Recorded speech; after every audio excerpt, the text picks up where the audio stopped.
Doctor Hemendra Arora, assistant professor government MS college Bikaner. आज वही topic poverty in India में BA second year paper second के विद्यार्थियों के लिए पॉवर्टी इन इंडिया को ही आगे डिस्कस करते हैं और आज जानने की कोशिश करते हैं कि भारत में निर्धनता के क्या प्रमुख कारण हैं। What are the main causes of poverty in India. जैसा कि आप जानते हैं, भारत एक समृद्ध राष्ट्र है, किंतु इसमें गरीब जनता एक विरोधाभास भी है और कटु सत्य भी है। योजनाबद्ध विकास एवं गरीबी निवारण के विभिन्न कार्यक्रमों के क्रियान्वयन के बावजूद योजना आयोग के नए आकलन के अनुसार देश की लगभग 29.8% जनसंख्या अभी भी गरीबी रेखा से नीचे जीवन यापन कर रही है। तो ये जो गरीबी है, इसके प्रमुख कारण क्या हैं? पहला है अल्प विकास, या जिसे कहते हैं अंडर डेवलपमेंट। यह निर्धनता का प्रमुख कारण है।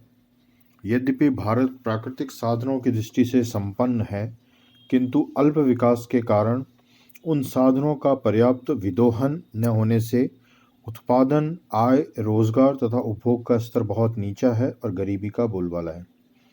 कहने का मतलब यह है कि हमारे पास रिसोर्सेज की कोई कमी नहीं है, लेकिन रिसोर्सेज को किस तरह से प्रोडक्टिव तरीके से चैनलाइज करना, उसमें दिक्कत है। पॉलिसीज़ में कुछ कमी है, उसके कारण उत्पादन, आय, रोजगार और उपभोग का स्तर हमारे यहाँ नीचा है और इसके कारण गरीबी है। स्वतंत्रता प्राप्ति के बाद योजनाबद्ध विकास से भारत स्वयं स्फूर्त अर्थव्यवस्था में पहुंच गया है, फिर भी विकास की गति जनसंख्या की विस्फोटक वृद्धि के कारण काफ़ी धीमी है। एक ये भी कारण है कि पॉपुलेशन जो है वो उस प्रोपोर्शन में बढ़ रही है, उसके कारण जो है डेवलपमेंट दिख नहीं रहा है। दूसरा है आर्थिक असमानता। आर्थिक असमानता भारत में व्याप्त गरीबी का दूसरा महत्वपूर्ण कारण है। जो कुछ विकास देश में हुआ, उसका अधिकांश लाभ समृद्ध वर्ग को मिला। धनी अधिक धनी और गरीब हुआ। यद्यपि पिछले दशक से ही 20 सूत्रीय कार्यक्रम, पिछड़ों को पहले, समन्वित ग्रामीण विकास, अनुसूचित एवं जनजातीय विकास कार्यक्रमों और गरीबी निवारण कार्यक्रमों से आय की असमानता को कम करके गरीबी को कम किया गया है, फिर भी धन व संपत्ति की असमानता, अवसरों की असमानता, प्रादेशिक एवं क्षेत्रीय असमानता, इनने गरीबी को बढ़ाने में सहयोग दिया है। तीसरा कारण है जनसंख्या में विस्फोटक वृद्धि। भारत में जनसंख्या में 2.5% वार्षिक दर से विस्फोटक वृद्धि ने विकास को कम किया है। जहां 1951 में जनसंख्या 36.1 करोड़ थी, 2011 में बढ़कर के 121 करोड़ से अधिक हो गई। जनसंख्या में 2.5% से 1.76% तक की ऊंची वृद्धि दर से वृद्धि और गरीबों के और अधिक संतानों ने उन्हें और अधिक गरीब बना दिया है। प्रति व्यक्ति आय एवं उपभोग स्तर भी बहुत नीचा है। यही कारण है कि लोगों को न्यूनतम जीवन स्तर भी उपलब्ध नहीं होने पाने से वे गरीबी रेखा के नीचे जीवन जी रहे हैं। अगला कारण बताया गया है बेरोजगारी और अर्धबेकारी। भारत में बेकारी और अर्धबेकारी दोनों ही गरीबी का एक प्रमुख कारण है। योजनाबद्ध विकास के अंतर्गत नए रोजगार के लगभग 34.5 करोड़ अतिरिक्त रोजगार अवसर बढ़ने के बावजूद देश में निरंतर बढ़ती बेकारी एवं अर्धबेकारी ने गरीबी को बढ़ाया है। पहली योजना में जहां बेकारों की संख्या 53 लाख थी, वहीं पांचवी योजना के अंत में बेरोजगारों की संख्या 2.94 करोड़ पहुंच गई और सातवीं योजना के अंत में व्याप्त बेकारी को आठवीं योजना तक भी नहीं मिटाया जा सका। 2011-12 में स्थिति यह थी कि लगभग 7 करोड़ लोग जो है बेकार थे। ऐसी स्थिति में गरीबी का बढ़ना एवं बने रहना स्वाभाविक है। अगला बिंदु है उत्पादन की निम्न प्रौद्योगिकी। भारत में उत्पादन की परंपरागत और निम्न प्रौद्योगिकी का वर्चस्व भी गरीबी के लिए उत्तरदायी है। आप जो है वो लो टेक्नोलॉजी ऑफ प्रोडक्शन काम में लेते हैं, उसके कारण जो है गरीबी बढ़ती है। नवीन एवं आधुनिकतम तकनीक के अभाव में उत्पादन और आय में धीमी गति से वृद्धि लोगों को निर्धन बनाए रखने के लिए काफ़ी है। यद्यपि अब योजनाबद्ध विकास के अंतर्गत आधुनिक प्रौद्योगिकी को बढ़ावा दिया जा रहा है, किंतु पूंजी विनियोग में कमी, श्रमिकों के विरोध तथा विदेशी विनिमय संकट के साथ साथ कुशल एवं प्रशिक्षित श्रम की कमी इसकी बाधा है। अगला बिंदु है पूंजी निर्माण की धीमी गति या लो कैपिटल फॉर्मेशन।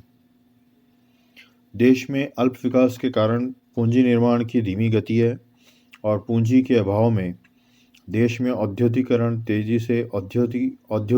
तेजी से नहीं हो पाया और नए उत्पादन की नवीनतम प्रौद्योगिकी को बल मिला। उत्पादन का नीचा स्तर, आय और रोजगार की कमी ने बचतों को भी हतोत्साहित किया और पूंजी निर्माण न होने से गरीबी और बढ़ी। भारत पिछले 3 दशकों में आर्थिक विकास में पूंजी निर्माण की गति तेज हुई है। 1950-51 में भारत में सकल पूंजी निर्माण की दर राष्ट्रीय आय का 8.7% थी, जो 2007-8 में बढ़कर 38.1% और 2011-12 में 35% हो गई। फिर भी अभी गरीबी जो है वो वाइड स्प्रेड है। अगला बिंदु है प्राकृतिक प्रकोप एवं अकाल। भारतीय अर्थव्यवस्था मानसून का जुआ है। तो भारत की कृषि प्रधान अर्थव्यवस्था और मानसून की अनिश्चितता, अपर्याप्तता, अतिवृष्टि, अनावृष्टि, बाढ़, भूचाल एवं अन्य प्राकृतिक प्रकोपों ने ग्रामीण जनसंख्या को पंगु और आश्रित बना रखा है। उनकी समृद्धि एवं गरीबी प्रकृति की कृपा पर है। यही कारण है कि भारत में ग्रामीण जनसंख्या की बढ़ती गरीबी में प्राकृतिक प्रकोप सबसे प्रमुख कारण है। अगला बिंदु है प्रति व्यक्ति निम्न आय एवं निम्न उपभोग स्तर। गरीबी का मापदंड आय एवं उपभोग का वांछित न्यूनतम स्तर से भी कम होना है। भारत में बेकारी, निम्न उत्पादन एवं राष्ट्रीय आय के निम्न स्तर से प्रति व्यक्ति आय कम है और परिणामस्वरूप देश के कई लोग वांछित न्यूनतम उपभोग स्तर से भी वंचित है। 2011-12 में 26.93 करोड़ लोग गरीबी रेखा से नीचे होने का अनुमान है। बढ़ती मुद्रास्फीति एवं आवश्यक वस्तुओं की अपर्याप्तता, ये भी गरीबी को बढ़ाने का एक प्रमुख कारण है। Rising inflation and non availability of essential commodities. Bharat में बढ़ती महंगाई और आवश्यक वस्तुओं की पूर्ति में कमी से भी गरीबी जो है बढ़ी है। लोग अपनी सीमित आय से अपने वांछित न्यूनतम जीवन स्तर को भी प्राप्त करने में असमर्थ रहे हैं। 1960 के मुकाबले औद्योगिक श्रम उपभोग सूचकांक अक्टूबर 1988 में 806 पहुंच गया। आजकल पुनः दालों, खाद्य तेलों आदि में भारी तेजी का रुख स्थिर आय वाले लोगों को गरीबी की गर्त में धकेल रहा है। ईयर 1972-73 तक कीमतें 7% औसत वार्षिक दर से बढ़ी, जबकि 1973-74 और 74-75 में क्रमशः 30% और 25% बढ़ी। 95-96 में कीमतों में वार्षिक वृद्धि 8% और 1999-2000 में 3.3% रही, पर 1993-94 के आधार पर अब थोक मूल्य सूचकांक जो है बढ़ गया है। 2011-12 के जो आंकड़े हैं उसमें इन्फ्लेशन जो है 8.9% था। देश में खाद्य तेलों, दालों, शक्कर जैसी अनिवार्य वस्तुओं की उपलब्धता कम होने और इन वस्तुओं के दामों में अप्रत्याशित वृद्धि से जीवन स्तर में गिरावट हुई है। अगला बिंदु है सामाजिक बाधाएं। भारत में सामाजिक रूढ़िवादिता एवं धार्मिक अंधविश्वास ने कई कुरीतियों को जन्म दिया है। विवाहोत्सव, मृत्युभोज आदि कार्यों पर अनुत्पादक फिजूल खर्ची ने भारतीय ग्रामीण जनसंख्या को ऋणग्रस्तता में डुबोया है। तो ये कुछ कारण थे जो पॉवर्टी को बढ़ाते हैं।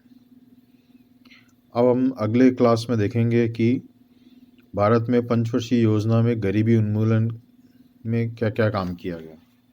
आज यहीं तक। Thank you.